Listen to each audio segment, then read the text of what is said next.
Mukama yeebazibwe bannange mwenna abatugoberera ku mukutu guno abazze nga mugoberera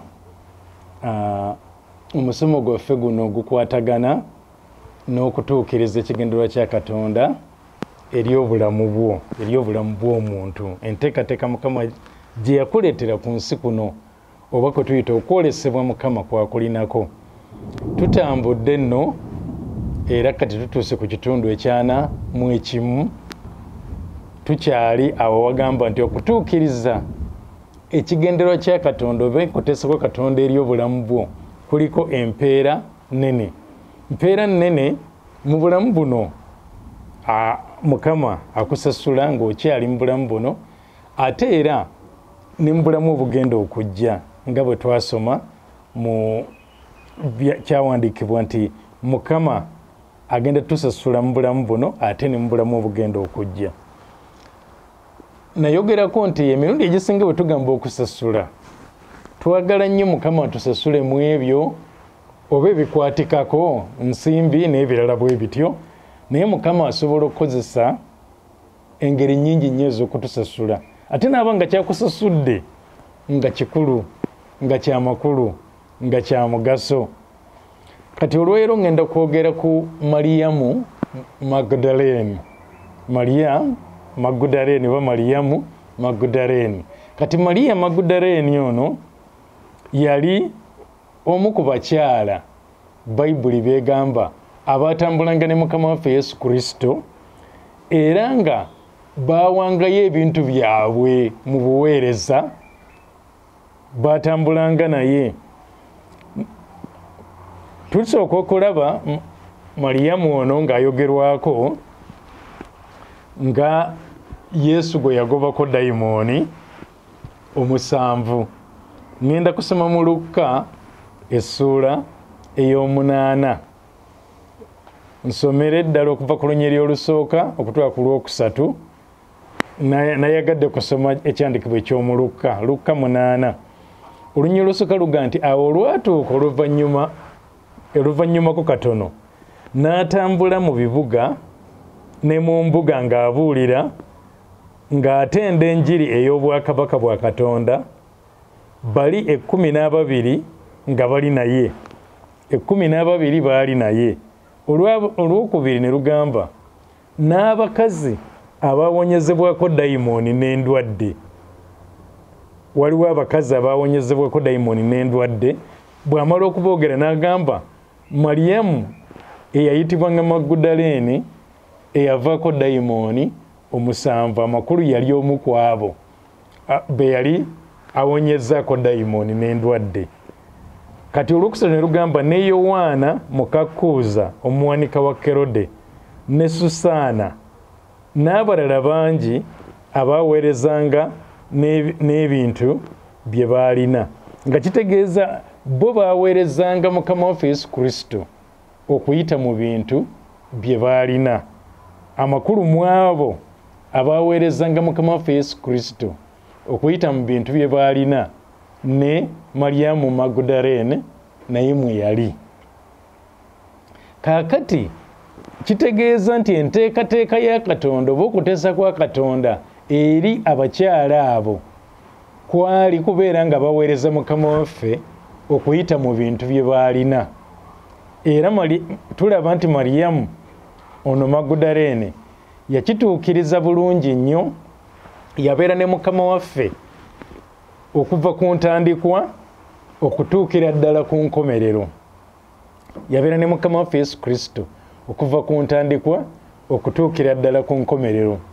Bayibuli etutegeeza mu Yokaana essuula ya 12, si 12, Yokaana essuula 19 olunyiri olwa 25, kankiddemu Yokaana 19:25 etulaga nti abantu abagenda ne Mukama waffe Yesu Kristo ku lunaku lwennyini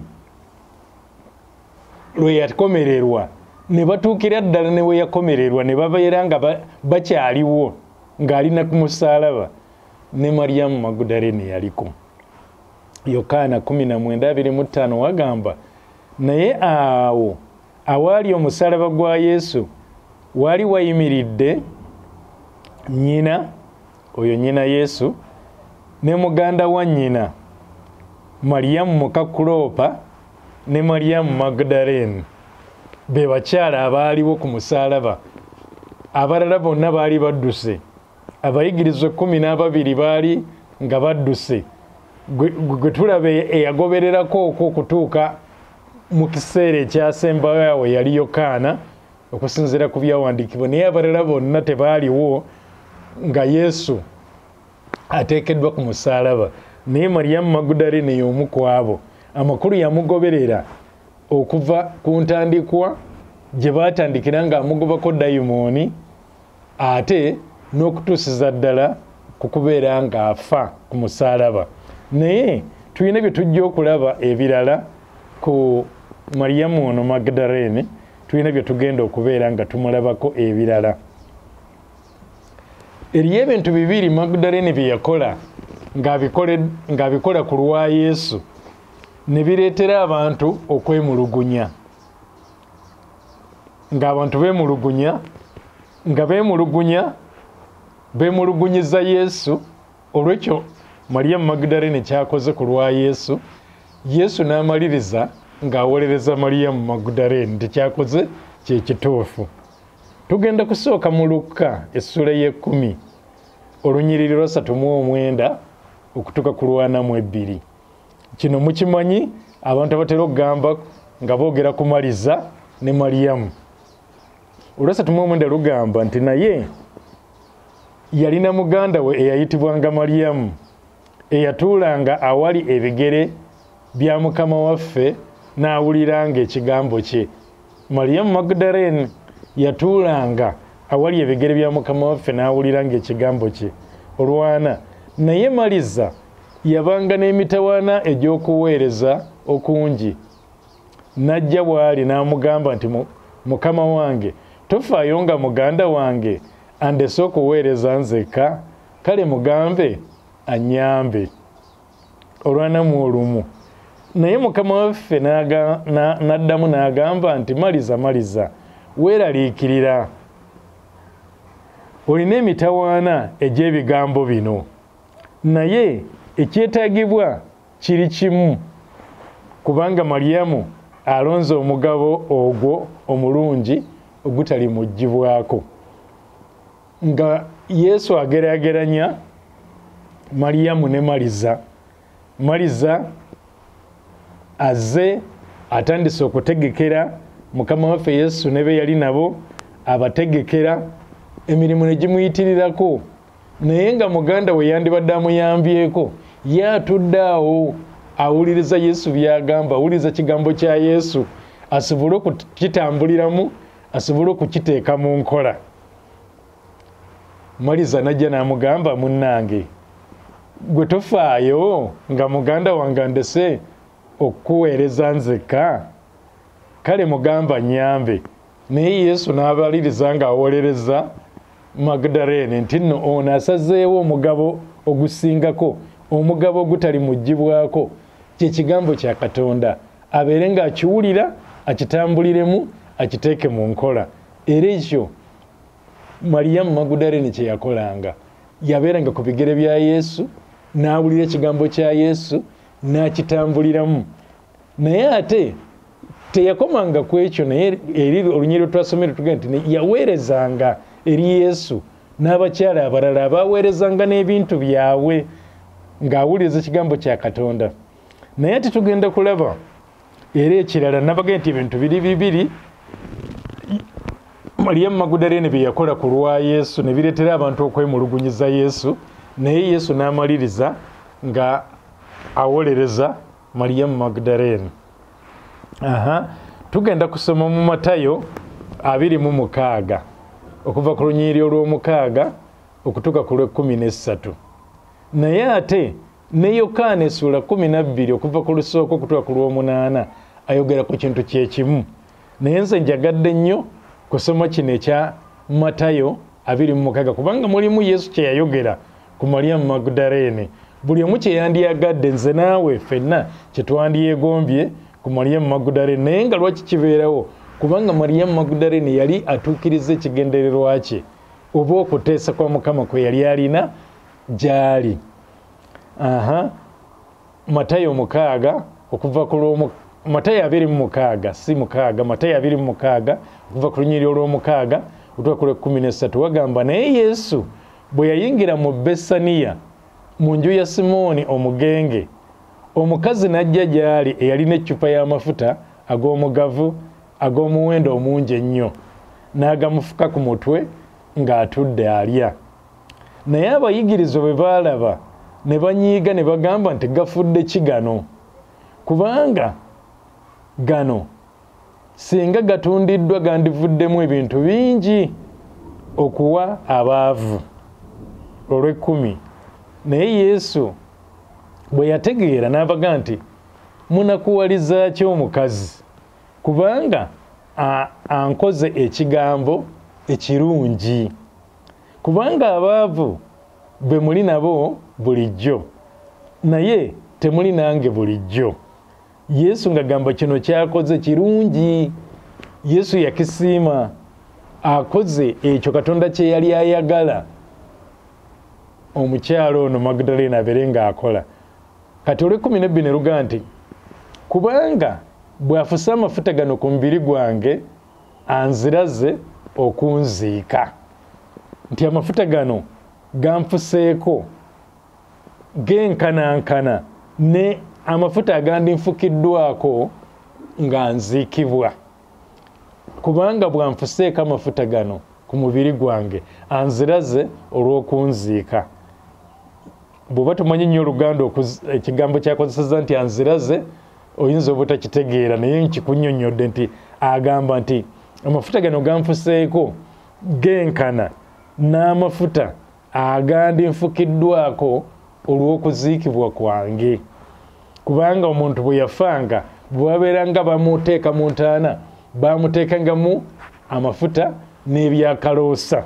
Kakati nga Yesu agamba ono kati omulimu gwe yamaze ogukola, anziraze olw'okunziika. Naye teyakoma awo n'ebigambo ebyo. Olw'ekkumi agamba nti mazima mbagamba nti enjiri eno buli gy'enaabuulirwanga mu nsi zonna, n'ekyo omukazi ono kyakoze kinaayogerwangako okumujjukira. Ekyo kye mbadde njagala okuggyayo nti Mukama waffe n'agamba omukyalo ono kyakoze okumanya kisiimiddwa, n'enjiri eno buli lw'enaayogerwangako omukyalo ono kyakoze kinaayogerwangako olw'okumujjukira. N'abeera ng'ayogerwako ng'ajjukirwa Mariyamu Magdalene, nange kakati mwogerako gye muli. Olw'ekyo kye yakola ne kibeera nga kisiimibwa eri Mukama waffe Yesu Kristo. Naye ng'oggyeko ebyo byonna bye twogedde, ekyokubeera nga Yesu yalaganga nti kyakoze kye kituufu, ng'abalala beemulugunya, naye nga Yesu yagamba omukyalo ono kyakoze kye kituufu. Ate n'agamba nti buli enjiri lw'enaayogerwangako Mariyamu Magdalene kyakoze kinaayogerwanga olw'okumujjukira. Naye kye njagala tusembe nakyo kigamba nti ebyawandiikibwa bitulaga nti Yesu Kristo bwe yazuukira ye muntu gwe yasooka okulabikira. Yesu Kristo mu kuzuukira kwe yasooka kulabikira Mariyamu Magdalene okusinziira ku byawandiikibwa. Makko essula 16 olunyiriri olw'omwenda wagamba awo bwe yamala okuzuukira ku makya ku lunaku olw'olubereberye ku nnaku 7 n'asooka kulabikira Mariyamu Magdalene gwe yagobako dayimooni 7. Ani atandikyagadde ekyo okubeera nga Mukama waffe mu kuzuukira kwe gugwasoose okweraga gy'ali, n'ekyo yakikola eri Mariyamu Magdalene olw'okutuukiriza kwe yatuukirizanga ekigendererwa kya Katonda eri obulamu bwe nga Mariyamu Magdalene, n'atuukiriza n'akola ebyo ebyasimibwanga eri Mukama waffe Yesu Kristo. Era ne Yokaana atugamba ekintu kye kimu bw'aba ng'anyumya ku kuzuukira kwa Mukama waffe n'ekyali ku ntaana nti baayogerezeganya, Mariyamu Magdalene baayogerezeganya ne Mukama waffe Yesu Kristo. Yokaana essula ya 20 okuva ku lunyiriri lw'11 okutuuka ku lw'18 wagamba naye Mariyamu, kati awo tebatubulidde Mariyamu ani, naye gye tunaamaliriza ku lw'18 nga batutegeezezza nti yali Mariyamu Magdalene. Naye Mariyamu yali ayimiridde ebweru awaali entaana ng'akaaba. Awo yali ng'akaaba n'akutama n'alingiza mu ntaana. olw'12 n'alaba bamalayika babiri nga bambadde enjeru nga batudde, omu emitwetwe omulala emirannamiro, omulambo gwa Yesu we gwali guteekeddwa. 13 awo ne bamugamba nti omukyala okaabira ki? Yasobola n'okulaba amalayika. Okaabira ki? N'abaga nti kubanga bajjemu mukama wange nange simanyi gye bamutadde. Bwe yamala okwogera bw'atyo n'akyuka ennyuma n'alaba Yesu ng'ayimiridde, n'atamanya nga ye Yesu. Tulaba wano nti ye muntu gwe yasooka okulabikira, naye yamulaba naye n'abeera nga tamutegedde. olw'15 lugamba Yesu n'amugamba nti omukyala okaabira ki? Onoonya ani? Ye Mariyamu ng'alowooza nti ye mukumi w'olusuku n'amugamba nti ssebo, obanga ggwe omututte awalala mbuulira gy'omutadde nange n'amuggyayo. 16 Yesu n'amugamba nti Mariyamu, kwe ganaamuyita erinnya, n'akyuka n'amugamba mu Lwebbulaniya nti Laboni, amakulu gaakyo ti omuyigiriza. Kati olwo amutegedde ti ye Mukama waffe Yesu Kristo. olw'17 lugamba Yesu n'amugamba nti tonkwatako kubanga sinnaba kulinnya mu ggulu eri kitange, naye genda eri baganda bange obabuulire nti nninnya mu ggulu eri kitange era kitammwe era Katonda wange era Katonda wammwe. olw'18 Mariyamu Magdalene n'ajja n'abuulira abayigirizwa nti ndabye Mukama waffe era ne bw'amugambye ebigambo bino. N'ebyeyongerayo bw'obeera nga bweyongeddeyo, naye tulaba nti Mariyamu Magdalene mu bye yaweebwa kwe kubanga ye yasooka okulaba Mukama waffe Yesu Kristo ng'azuukidde, ne boogeraganya, n'amutuma n'okumutuma agenda abeere nga yabuulira amawulire eri abayigirizwa ti Mukama waffe azuukidde. Naye bino byonna byejja bitya? Kubanga Mariyamu Magdalene yatuukiriza ekyo Katonda kye yali ayagala atuukirize. Okuteesa kwa Katonda n'enteekateeka ya Katonda gye yali alina ku Mariyamu yali bwetyo: kuweereza Mukama, kubeera wamu ne Yesu, n'awulira ekigambo kye, teyavanga ku bigere bye, n'aweereza Yesu Kristo ng'akozesa ebintu bye bye yalinanga, n'akwata ecupa y'amafuta ag'omuwendo n'agafuka ku Mukama waffe Yesu Kristo, n'abeera atambula ne Mukama waffe okutuusa lwe yawanikibwa ku musaalaba nga tavuddeyo, ng'asigadde awo y'omu ku baasigalawo nga Mukama waffe Yesu Kristo awanikiddwa. Kati tumulaba omukyala ono nga n'ekirabo kyaweereddwa ye yasooka okulaba Mukama waffe ng'azuukidde n'okubeera nga boogerezeganya. N'olwekyo mu kutuukiriza ekigendererwa kya Katonda eri obulamu bwaffe tulinamu empeera nnene ey'omubulamu buno n'ey'omubulamu obugenda okujja. Eriyo bangi abatuukiriza ebigendererwa bya Katonda mu ndagaano enkadde, ninayo abamu benja okwogerako osanga mu maaso eyo, naye nga ne mu ndagaano empya mwebali nga Mukama yabalinako ebigendererwa ne babitegeera, ne babeera nga babituukiriza, era ne babeera nga baweebwa empeera mu bulamu buno. Nze nange naawe twandyegombye ekisooka kwe kubeera nti buli njiri ya Mukama waffe Yesu Kristo gyebuulirwa nga naffe twogerebwako. Ekyo kyaweebwa Mariyamu Magdalene. Ekyokubiri kyekya Mukama waffe okubanga azuukidde, okubanga yasooka kweraga eri Mariyamu Magdalene era n'amaliriza ng'amutumye n'okumutuma agenda ategeeze abayigirizwa be nga bw'azuukidde, n'agenda n'abeera nga abategeeza. Okutuukiriza ekigendererwa kya Katonda eri obulamu bwaffe kiriko empeera nnene Mukama abere nammwe era bakole bulungi.